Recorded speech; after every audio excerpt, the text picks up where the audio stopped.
Okay, students, welcome back. We were doing chapter 1 bricks, beads, and bones. Now, coming to the second part of the same syllabus.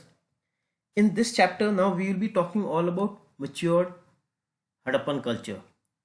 So, first we come to the topic subsistence strategies, and in this, under circle this word dietary practices. So, we will try to understand what were the food habits of the Harappan people. After circling this word, first point will be here. Archaeologists, botanists. Now, who are archaeobotanists? They are specialists in ancient plant remains. Second point, grains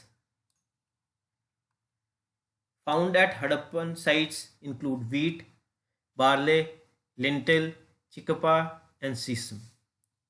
Next point, millet are found from sites in Gujarat. Next point again, finds of rice are relatively rare. Rice has only been found at places such as Rangpur and some at Kalibanga, but rest of the sites don't have any finds of rice. Whereas millet has been found in Gujarat itself only. Now coming to animals. For animals, we have divided the animals into pet animals as well as wild animals. First underline the points, then I'll explain you the points in the notes which I have prepared myself. Now animal bones found at Harappan sites include those of cattle, sheep, goat, buffalo and pig. So these are the pet animals. Now coming to the wild animals, wild species such as boar, deer and ghadial. Then continue with this point, come to the second last line, fish and fowl are also found till here. Now, as we had seen out here, archaeobotanists, they are studying ancient plants. Out here, word is used archaeogeologist. So they are actually studying old animal remains. Now coming to the notes, dietary practices, archaeobotanists study ancient plant remains. Now grains, which are the grains? I've simplified these grains: wheat, गेहूं, barley, lentil, मसूर की दाल, चिकपा, चने, sesame, til, millet, bajra, which has only been found at some places in Gujarat and some parts of Rajasthan. Rice, very rarely found, only at Rangpur. Animals, again domestic as well as wild. Now coming back to the underlining. Now come to agricultural technologies. So what were the agricultural practices followed by the Harappan civilization people?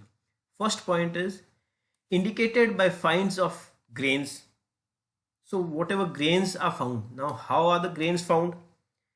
It is actually, second point, difficult to reconstruct actual agriculture practices. Third point, representations on seals and terracotta sculpture indicates that the bull was known, and archaeologists extrapolate from this that the oxen were used for plugging. See, this is a terracotta bull. Terracotta means when clay is fried, and for example, these toys have been found at various places in the Harappan sites, and so archaeologists try to make a judgment, make an opinion that the oxen is used in toys in various terracotta figures, so it may have been used for plugging. Now next point is terracotta model of the plug has been found at sites in Cholistan. Cholistan is in Pakistan and Bandwali, that is in Haryana, India. So there is a plug model, हल का एक आकृति मिली है, वो मिली है चोलिस्तान पाकिस्तान में है और बनवाली जो इंडिया में है. Next point, evidence of a plugged field at Kalibanga, Rajasthan. Now this is associated with early Harappan level culture. So this is the period before circa 2600 BC, and a plugged field यानी एक जुता हुआ खेत, खेत में खेती करी हुई ऐसा खेत फाउंड हुआ है Kalibangan, and Kalibangan is in Rajasthan. There, if you see the map, Kalibanga is located here. Now coming back again, another thing which has been found at Kalibangan is two different crops were grown together. एक ही खेत में दो अलग अलग किस्म की crops grow हुई है, और ये भी एविडेंस कहां से मिला है? कालीबंगा राजस्थान से. Now coming to the next point, most Harappan sites were located in semi-arid lands where irrigation was probably required for agriculture. So if you go back to the map out here, these sites all are located in the present Thar desert, which we call. So these are all semi-arid areas, and so irrigation was required for agriculture. Now what are the evidences we get? Traces of canals have been found at the Harappan sites of Surtagai in Afghanistan, but not in Punjab or Sindh. This is very important to remember, that there are no canals found in Punjab or Sindh. This part, the Sindh and Punjab, there are no canals found. Canals are only found in Surtagai, that is in Afghanistan. So now what is the people living in Punjab and Sindh using irrigation facilities? What is their method? So come to the next page. Water drawn from wells were used for irrigation. That means now this you will understand and read in the next part of the chapter, that every house had a well. So water drawn from the wells was used for irrigation purpose also. It was used for drinking purposes as well as for irrigation purpose. Next point is, water reservoir found in Dholavira, Gujarat may have been used to store water for agriculture. This is very important. Dholavira is in Gujarat and it is one of the latest site to be discovered in the Harappan civilization. Here Dholavira is located in Gujarat and a water reservoir has been found. This is the picture of the reservoir at Dholavira. Now this tank was used for storing water during the rainy season, and then later on, after the rainy season, the water was used for agriculture, that is for irrigation purpose. Now coming to the next topic of this chapter, Mohenjo-daro, a planned urban center. First again we will go back to the map and understand where Mohenjo-daro is located. It is one of the biggest center in the whole of Harappan civilization, and it is located in Sindh, today in Pakistan, and on the river Indus. Coming back to the chapter, first point which we will underline is, Mohenjo-daro is the most well-known site. The first site to be discovered was Harappa. So now the first site discovered was Harappa, but the most well-known site which archaeologists have studied properly is Mohenjo-daro. Next points. The settlement is divided into two sections. So there are two sections in the settlement in Mohenjo-daro. If you see the figure out here, this is one part and this is the other part. This is known as citadel and this is known as the lower town. This I'll explain you better in the notes. Now coming to underlining, come to next page. Next point, archaeologists designate these as the citadel and the lower town. So it has been divided as I explained you earlier. Now coming to what are the features of the citadel. Underline, the citadel owes its height to the fact that buildings were constructed on brick platforms. It was walled, then again come under walled, separated from the lower town. This again I'll explain you better in the notes. First underline. Now coming to the lower town. The lower town was also walled. Several buildings were built on platforms. So this was the lower town and the citadel. Now what were the features?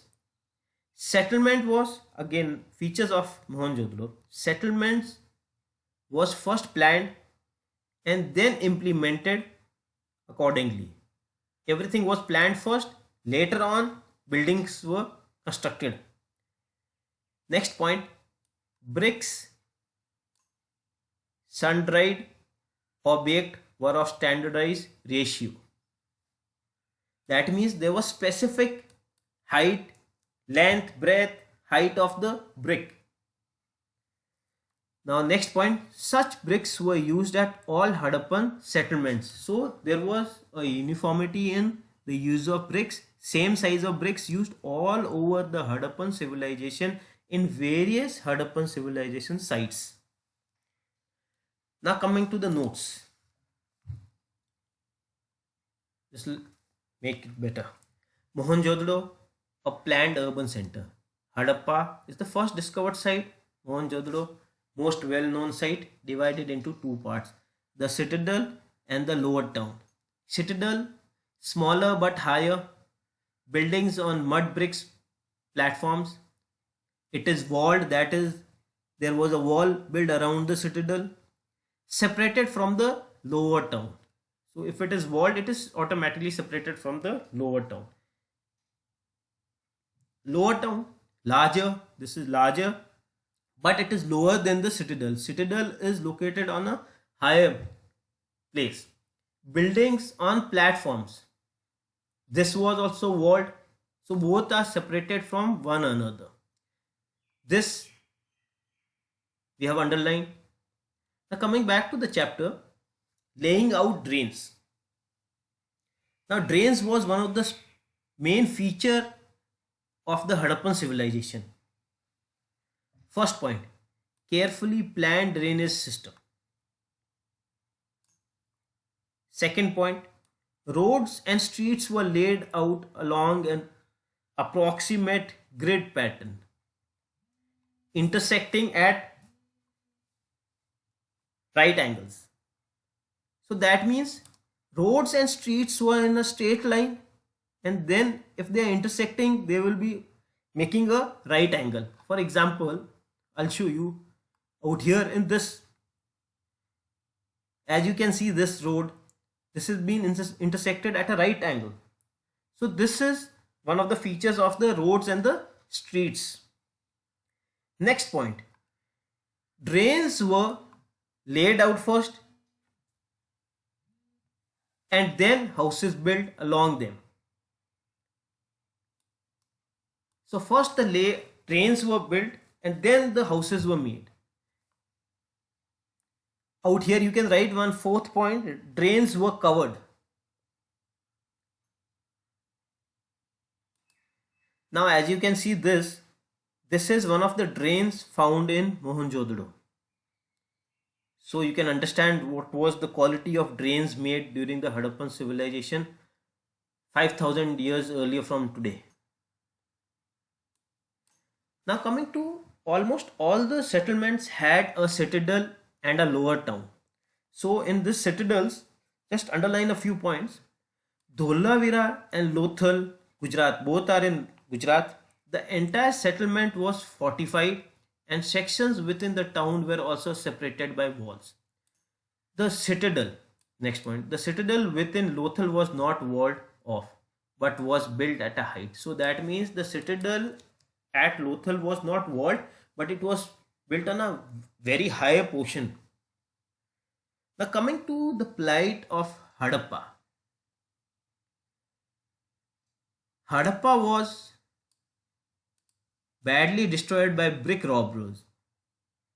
As early as 1875, Alexander Cunningham, the first Director General of Archaeological Survey of India, he is often called the father of Indian archaeology.